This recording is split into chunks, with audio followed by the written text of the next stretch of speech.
Yo, Coach Green back again, day 3. Today is Friday, February 26th, and today talk a little bit about athleticism, what it is, what I look at as far as training athletes to become better at what they do, and we'll do an upper body and total body workout. Here we go. All right, as far as training qualities for athleticism goes, I came up with 6 things that I felt were the most trainable and had the greatest impact on, first and foremost, athleticism of individuals that will later down the road transfer over into their actual sport and make them better and more able to be successful. Came up with 6 things. Those 6 qualities that I felt were the most trainable, had the greatest impact and carryover to athleticism, followed by sport, speed, power, strength, reaction, coordination, and tactical proficiency and efficiency. Now, before I go any further, full disclosure, obviously there are more than 6 things that make great athletes.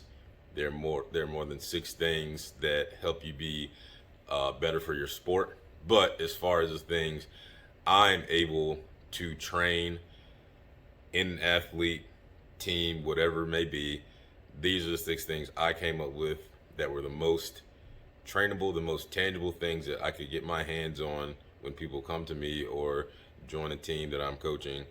These are things that we can train, get better at, then everything else will become a little bit easier to adapt into as an athlete. All right, we got our 6 qualities to become a better athlete, or 6 qualities that you can train to become a better athlete. And while they are separate, they are all interconnected some way, shape, or form to coexist within an individual to make them a better athlete. That being said, the reason I wrote them kind of in a particular order is because the 2 most important things, the thing at the top and the thing at the bottom, is what keeps everything else together and helps cycle it through a little bit easier. So at the top, we have speed. This is a quality, as we all know, the saying, speed is king. Speed contributes more to every other physical aspect as well as psychological in the long run, but speed contributes to every other physical aspect than any other quality. You're obviously going to enhance your power. You will enhance your strength. You will enhance your reaction. You will enhance your coordination. You will also enhance your tactical proficiency and efficiency. Okay? Speed enhances power and strength essentially in the same way. Like I said in day 2's vlog, speed is the most athletic thing we can do as humans. It requires the most motor unit recruitment. It also, you are able to apply the most force into the ground, which is essentially what strength and power is. Rather, strength and power is. Applying force, as much force as possible, into the ground, object, whatever. Speed gives you all of this. Moving right along, tactical proficiency and efficiency. As stated before, the top and the bottom, those are our buns on this hamburger of athleticism that we've created. Tactical proficiency, as far as sport performance goes, some would argue is more important than anything else, because being a master of the sport, we can look at Tom Brady, right? In his age, he's not as athletic as, not that he was that athletic to begin with, but at his age now, 43 years old, winning the Super Bowl, he's not as athletic as he used to be, but his knowledge of the game, his tactical proficiency and efficiency is higher than probably anybody else doing what he does. Knowledge, understanding, and application of your knowledge of the sport, of what you're supposed to be doing, holds everything else accountable. So we're going coordination, knowing what to do, where to do it, how to do it. Reaction, being able to almost guess or understand pre-play what's going to happen, having a better idea of how the game will flow, things like that. An example, playing football, being a linebacker. When I was a senior in college, I wasn't as athletic due to injury and age. I wasn't as athletic as the younger players I played with. Probably at that time, not as athletic, explosive, whatever, as I was when I first got in, right? But I had a better understanding of the game, better understanding of how the system we ran worked, had a better understanding of what my job was, the people around me, so I was able to play better. I was more effective as a football player. Tactical proficiency may not be able to directly impact power and strength, but it will help you play faster. While that may not be a speed increase by miles per hour, force produced, speed generated, right? You're still able to play faster, which at the end of the day, strength and conditioning, athletic performance, that's what it's for. You train to train, you train to play. If we can't train to get better at a sport, we're essentially just working out. Moving right along, we're going to go back to the top of our chart here and look at power. Power is essentially the combination of strength or force and speed combined, right? Obviously, it's not speed because speed is essentially distance over time from a physics standpoint, a distance covered in as short a time as possible, right? But then we're adding in the strength aspect. Force will increase that time and you won't be moving as fast, but power is generating as much force as possible in the shortest amount of time. So power obviously will impact your strength. Power affects reaction, okay? And reaction, as a definition, essentially agility and change of direction. So going back to our football example, if there's a running back, the running back knows where the play is, right? He knows if there needs to be a cut in a certain position.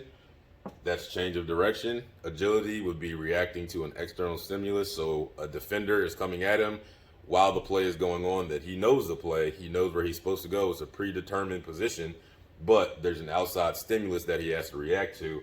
Power helps him get out of that position and be more agile. Also, power creates a tactical, pro, and efficient state, because if we're able to generate more force faster, it gives us a tactical advantage over our opponent. Simple enough? Simple enough. Now, from a strength and conditioning standpoint, there are certain qualities you can develop within power that will increase your speed. We'll save that for another day. So I'll put some dash lines here to know we're connected, but not for this video. To the other side, we have strength. Strength is physically a base quality, a foundational quality, but for total athleticism and sports performance, strength is only a secondary, we'll say, right? But regardless, it's on the board. It's an important aspect of becoming a better athlete. So we're going to take a look at it. Strength impacts speed.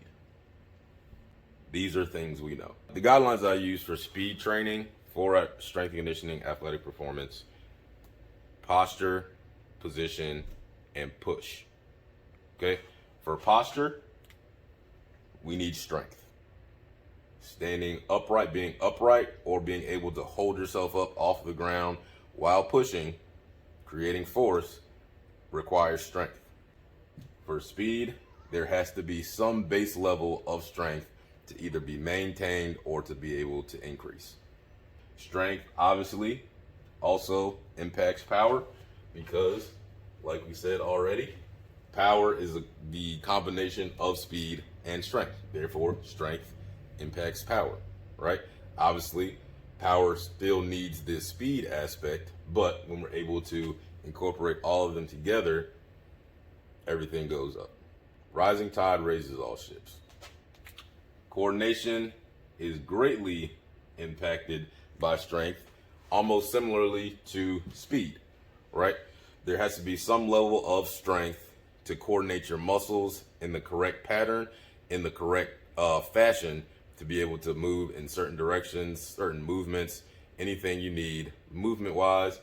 Coordination has to have some form, some base level of strength. There needs to be strength to create a tactical advantage, right?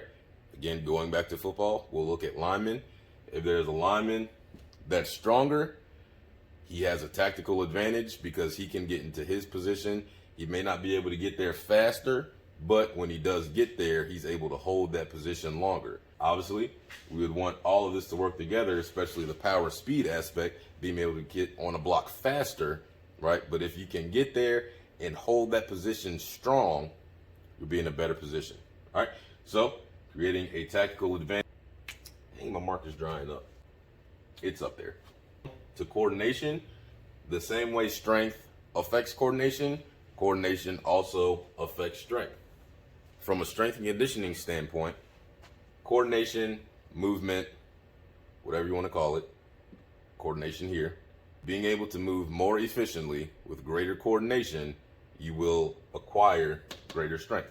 We can look at the squat pattern, right?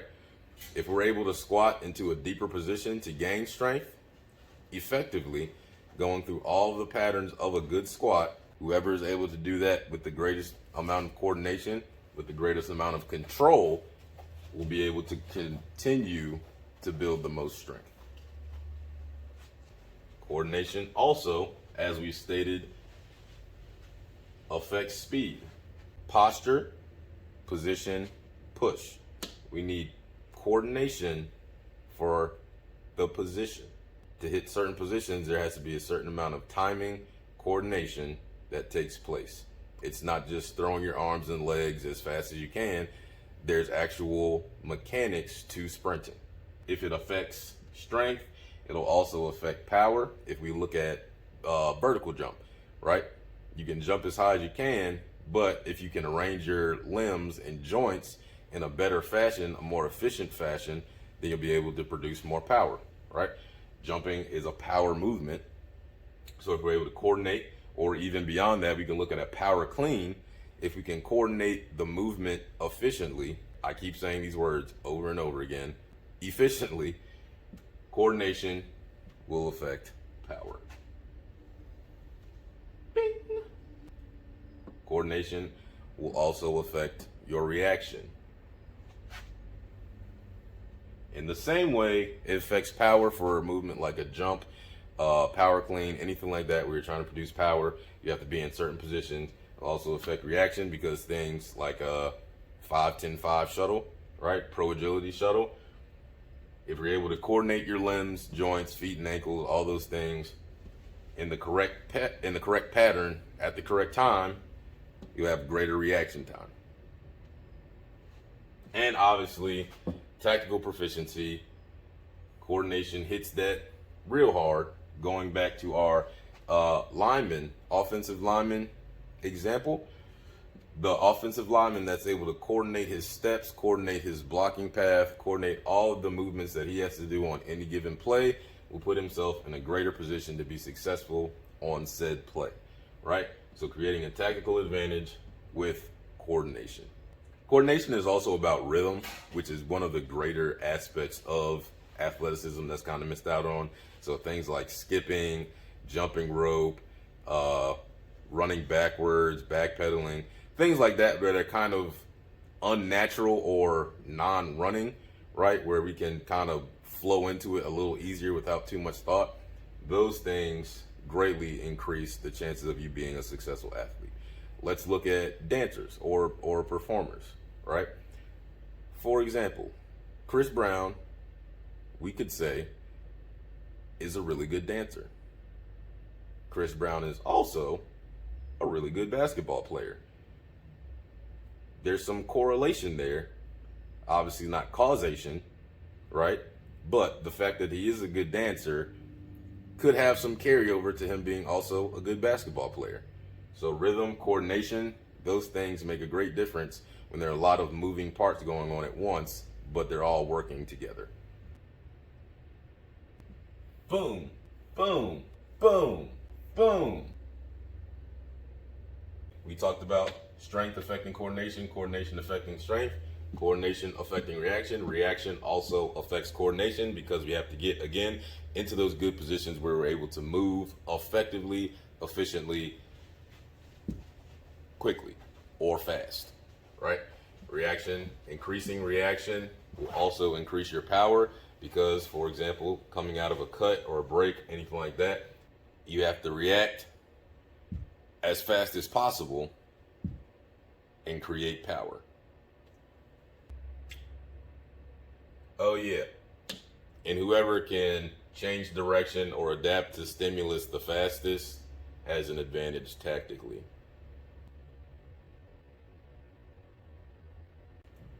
On today's episode, high intensity, sprint first, upper body focused lift, total body secondary lift, upper body accessory to finish this out.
right, so we got that done. That is a week of training.